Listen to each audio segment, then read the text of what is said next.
As we cleared the porch, I absent-mindedly opened my phone and the gallery popped up.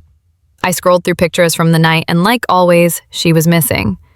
"You always manage to disappear from the photos," I said, not really thinking. "It's like you try not to be seen." She paused, eyes on a glass she was drying. Then she said, "It's easier that way. No one notices what they're not supposed to." There was something quiet and painful in the way she said it. I turned to look at her, really look. "I see," I whispered, not sure what I was admitting to. The space between us became charged. Neither of us moved, but everything inside us shifted. It was all there, the fear, the longing, the impossible question. But I didn't cross the line. Not that night. A few days later, she was gone. No texts, no replies, just a polite silence that hurt more than any harsh word. She declined every invitation, and each "I can't" felt like a door quietly closing. I tried to distract myself. I booked a massage, hoping someone else's hands could knead her out of my memory. But when I walked out of that spa, I ended up outside her office. I don't remember how I got there, just that I was standing at the door, heart pounding like I was a teenager again. I asked her to get coffee. She said yes. We talked like strangers, weather, books, work, nothing important, and yet everything trembled under the surface. She looked tired, like she hadn't slept in days. I probably looked the same. When we walked to the parking lot, I couldn't hold it in any longer. "Sometimes I think I'm living the right life, but not the true one," I said, my voice barely more than a breath. "Do you ever feel that?" She didn't answer. Instead, she kissed me. It was brief, hesitant, but soaked in everything we hadn't dared say. My body froze, then melted into it, and just as quickly, it was over. I didn't say goodbye. I got in my car and drove away.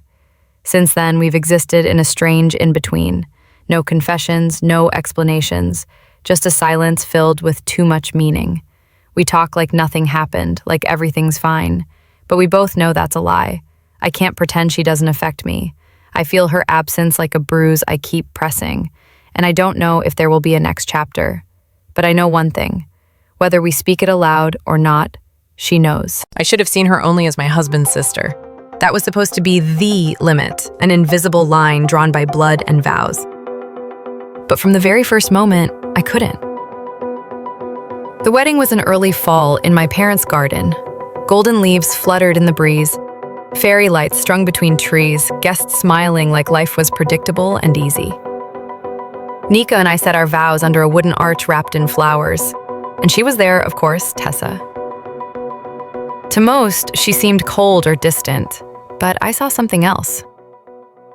There was a quiet force in her detachment, a watchfulness that lingered. Something about her unsettled me from the start, stirring a question I could never fully silence. What if she weren't his sister? Tessa was the kind of woman who always looked like she belonged somewhere else. She moved like she was just passing through, like the world was something she observed but never truly joined. And yet, when she looked at me, it was like she saw more than I wanted to show. Her eyes held me longer than they should have, and I found myself craving the weight of her attention. At first, I brushed it off as post-wedding sensitivity, a misplaced connection. But the weeks passed, and the family dinners became treacherous terrain. The glances between us stretched too long. Words hung unspoken. Nico had gone to bed early after too many drinks, leaving the living room scattered with empty glasses and half-laughed stories. Tessa stayed behind to help me clean. The music still played low and warm. Outside, the sun was melting into the horizon, casting a golden glow over everything.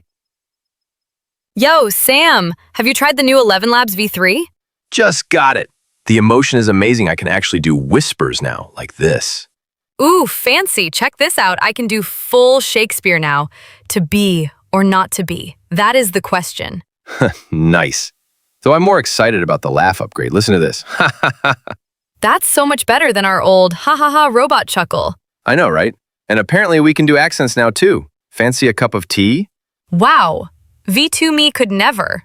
I'm actually excited to have conversations now instead of just talking at people.